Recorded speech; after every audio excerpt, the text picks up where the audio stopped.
That's the word in a secret Detroit document that details how years of neglect have made the parking system an absolute mess. Good evening. Bad books, bad management, and an infrastructure that hasn't seen necessary improvements in decades. That, in a nutshell, is Detroit's parking system, and it seems the best way to fix this mess is perhaps to sell it off. But that could come at a cost for anyone who parks in the city, be it for a baseball game, to go to work, or just to hang out. Let's get to Mara McDonald, who got her hands on this internal report. Mara? Good evening to you, Duggan, and that's right. Here's the report right here, and the bottom line, according to this report, is this. It is time for the city to put out feelers to private industry to see if anybody's interested in taking over the parking system here, a system which requires up to $40 million in needed infrastructure upgrades. To say Detroit's parking system has been run inefficiently for years, well, that's being gracious. No true accounting of the money in and out. Estimates the city should be collecting up to 25% more, and an infrastructure that needs a major overhaul. According to this new internal city report, leadership is on board with seeing if it can be sold, which in the past has been a dirty word in Detroit. But read through this, and it's clear something's got to give. The city council is going to take up the cleaning up of all the rest of the parking issues and the facilities. The report also makes clear it's probable that privatizing the system would include parking increases. How much and when those increases would go into effect remains to be seen. The report also makes it clear those $40 million in repairs and upgrades have to come from somewhere. And if it's not going to be a third party that pays for it, it's money right out of the city coffers. We want to increase the number of people who will want to come, and we will allow them to charge market rates, but we'll control that by an ordinance so that we can make sure it's reasonable. Back here live, this report also delineates this, that if it does come to privatization, which is what this is recommending, or at least taking a look at seeing if this can happen, that all those 90 people who work for the parking system would be given first dibs at new jobs with that private company. Devin Ruth, back to you. Well, Mara, if the city were to get some nibbles on privatizing, what kind of timeline do you suppose we're looking at? Well, City Council is expected to take this up next week. Whether they're going to be speedy in making a decision about approving this RFP, that remains to be seen. If they are, they send out the RFP, they give it a couple weeks and see what kind of interest they get. And Devin, they think they are going to get interest. Then narrow it down, take a look at the other bids, maybe 4 months from now, something like that. They're trying to move quickly. We have to imagine the field is already narrowed given the outlay of costs you were already talking about and what it's going to take to get the system up to speed. Yeah. All right, Mara McDonald in downtown Detroit. Now we've got some breaking news just into the local for news. Thousands across the city haven't paid and water service has been cut. Over $300? Now an elected official, a city council member, shares his own water woes. And this is not any badge of honor for me. It's just, it happened. We took care of it. It's done. This as the defenders work to track down those who are stealing our water. Have you been paying your water bills? Do you have copies of the bills? Now, this has been an ongoing saga that was first broken by the defenders earlier this year. Since then, it's made headlines all over the world. Yeah, in fact, today, a handful of Canadians crossed the border to protest those shutoffs. Now the water department has suspended the shutoffs, but only for a little while. So tonight, a local elected official who recently lost his service is talking to Defender Hank Winchester in hopes that his story can help others. The water shutoffs have affected people all over the city. Some who simply can't afford to pay the bill, others who've ignored it, and even one local elected official who says he hopes you can learn from his mistake. We've shared their stories. This water. You can't do nothing without water. People like Eric Williams, whose service was caught for non-payment. Last time I paid a bill, water bill was paid every 3 months. Am I right or wrong? Williams was wrong. Bills have been sent monthly for 7 years. He paid the bill the next day. Service was restored. Nicole Hill is contesting her water bill. It's more than $5,000. She's convinced the water department has made a big mistake. There's no way I can pay it. We first broke this story almost 5 months ago, and at that time put this warning out to Detroiters. People pay up, or you're not going to have the service anymore. In our first report that aired in April, we exposed not only homeowners, but the big businesses that were late.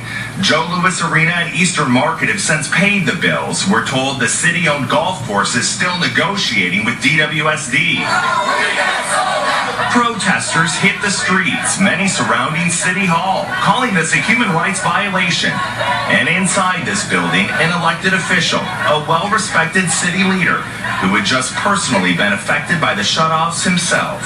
The reality is that elected officials are, we experience life and just like everybody else. The blue spray paint marking the water line in front of Councilman James Tate's Detroit home tells part of the story. I can't put it on the water department. I just, realistically, life happens. And, whether it's student loans, my wife and I have to deal with, or if it's car repairs, that's also, you can't predict life. And so when it happens, you've got to prioritize. The bill, 3 months late, shut-off notices sent, and then one day, Tate's service was cut. I handled the business like I would expect any other resident to do so. Councilman Tate quickly made a payment. Service was restored. After we contacted Councilman Tate, he agreed to share his story, hoping you can learn from his mistake. He says he never asked for any special treatment, was treated like any other customer, and like many Detroiters, the people he serves, he understands there are many people struggling who need help, and he truly understands how hard it can be to live without water. If you can't pay the bill genuinely, then there should be some kind of safety net to assist. DWSD and the councilman agrees the biggest problem right now, those who can pay and ignore the bill, and also those stealing water. This house on the east side, just one example of the stealing issue. Water department says that they cut water off, but there's still water coming into this house, that people are stealing the water that live here. No. Have you been paying your water bills? Do you have copies of the bills? Service was cut here last year. No payments have been made, but recently, through an illegal hookup, water started flowing again. The shutoffs have now been suspended until early August. DWSD says it wants to use this time to work with customers. We're trying to communicate and make sure that all our customers are aware of the assistance programs that are here to assist them. But DWSD adds the shutoffs will soon continue. This is your chance to ask for help and hopefully avoid a shutoff. Those who can pay should. And right here on the Defenders page of our website, clickondetroit.com, you can click this link and watch all of our water stories going back to April when we first broke this story. You can also learn more about the financial help available for those in need. I'm Local 4 Defender Hank Winchester. Back to you. One of the problems with some of the stories that have been firing all across the country and all around the world, that no context that this has just, happened to them in the last couple of days, and this anguish has been building up for many, many months. Yeah, I understand. I hope people will take advantage of kind of this little amnesty period, if they can. Yeah. Here's a look at where we're going for tomorrow night. For minor injuries. Detroit Mayor Mike Duggan is now in full control of the city's water department. Emergency Manager Kevin Orr giving the mayor the power following the controversy over water shutoffs and unpaid bills. On his first day in charge, Duggan is already promising big changes. I still don't think the people in the city who are truly in need have a clear idea where to go for help. We're going to make the communication and the outreach far more effective. Under the water department law, each city is its own fund. So when some Detroiters don't pay, those payments have to be made by other Detroiters. Duggan will unveil his new plan for the water department in a few weeks. We also learned today the water department has continued to shut off water to customers despite the announced 15-day suspension. But we are told those shutoffs are targeted only at those people with illegal hookups to the water system. Detroit's bankruptcy trial has been delayed by a week. The judge overseeing the bankruptcy changed the start date now to August 21st. Creditors had actually been pushing for a longer postponement, but Judge Stephen Rhodes settled on 7 days. It is, however, the second time the trial has been delayed. It was originally set to start in mid-July. Detroit City Council has rejected a plan from Emergency Manager Kevin Orr to get bids from companies interested in buying the city's parking department. Of course, we broke the story last week that the city was interested in selling the parking system after an audit revealed poor management, bad accounting, and a need for $40 million in improvements. Council says it needs more information on the plan. They will likely revote in September. Well, Detroit Mayor Mike Duggan is promising changes to the city's water department now that he's in charge. And he says a new plan on how to handle the controversial shutoffs will be coming in the next week. Since March, 17,000 Detroiters have had their service cut off because of unpaid bills. The department is owed $90 million. The Detroit Water Department tonight is in the hands of Mayor Mike Duggan. Emergency Manager Kevin Orr giving the mayor that power after the controversy surrounding water shutoffs and unpaid bills. On his very first day in charge, Duggan is already promising big changes. I still don't think the people in the city who are truly in need have a clear idea where to go for help. We're going to make the communication and the outreach far more effective. Under the water department law, each city is its own fund. So when some Detroiters don't pay, those payments have to be made by other Detroiters. Duggan will unveil his new plan for the water department in a few weeks. We also learned today that the water department has continued to shut off water to customers despite the announced 15-day suspension, but we're told those shutoffs are targeted only at people with illegal hookups to the water system. Detroit's mayor says he has a plan tonight to help people pay their water bills, and it includes resuming those shutoffs that sparked outrage this summer. And Mike Duggan says that the 10-point plan is designed to help customers who are delinquent on their accounts.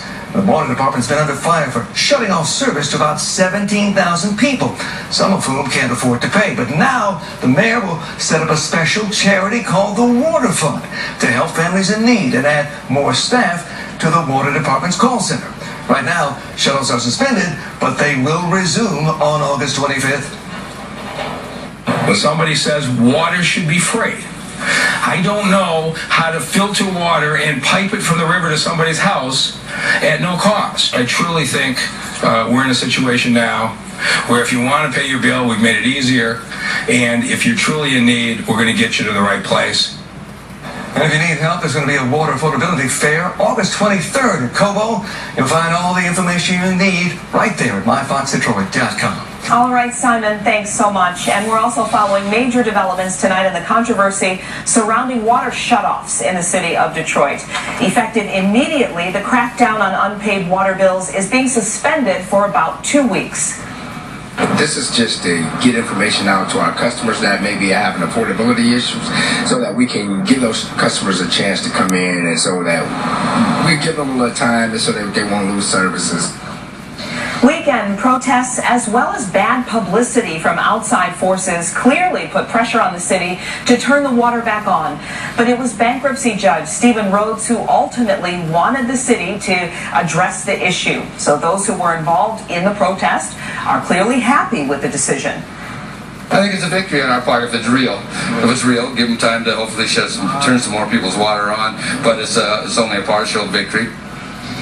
The city will now focus on rechecking homes that have already been shut off, and crews tell us about half their checks revealed the water has been turned back on illegally.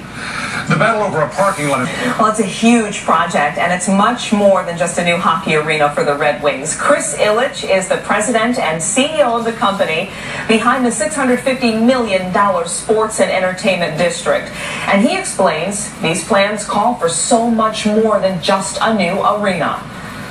The market is ready for additional residential. We think it fits into what we're trying to build, which is a live, work, play district, world class that rivals anything out there.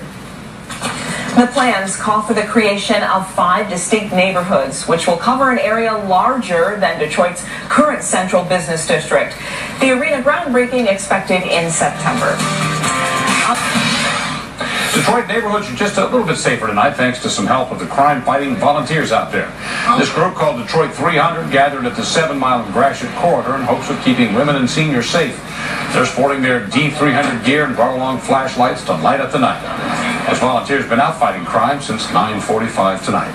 And Detroiters came together tonight to take back the D. Dozens gathered at a town hall meeting at the Northwest Activity Center to stop scrappers. Last month, thieves broke into one Detroit shopping center for a third time. These guys aren't your average crooks. They actually climbed into the roof of the building to steal copper. The owner believes not enough has been done in the city to put an end to scrappers. A caravan of Canadians bringing jugs with almost 260 gallons of water arrived downtown today. The group is protesting the city shutting off water to residents who haven't paid their bills. 11 cars came through the tunnel and rallied outside City Hall before heading to St. Peter's Episcopal Church to deliver that water. One of the reverends there says that water will be stored for people who will need it after city shutoffs. He says when it's gone, they'll fill it up again from their tap. Well, the one thing you won't see on the ballot this November is a proposal to raise the state's minimum wage to $10.10 an hour. The Board of State Canvassers says the group pushing to get the issue on the ballot fell 3,900 signatures short of the 258,000 it needed. Raise Michigan says it submitted 320,000 signatures, but many were tossed because they were duplicates or unregistered voters. We're told Raise Michigan is considering an appeal in today's decision. Hey, happy birthday. Well, it's almost over now, but hey, today, hundreds of people turned out at campus marches celebrating 313 years in the 313. Kind of appropriate. In honor of this birthday, they let 313 butterflies go in the city's honor. They're also celebrating the 10th anniversary of campus marches. Can you believe it's been 10 years already? Wow. And the celebration didn't end today. There's more going on through Saturday. I remember we were down there for the very first one. Yes. Also, we have some great photos of Detroit through the years celebrating the city's birthday. You can go to our website and check it out. We're looking pretty good after all those years. Yeah, 313. So Yeah, 313. WXYZ.com. I'll have a picture for you there. A local neighborhood.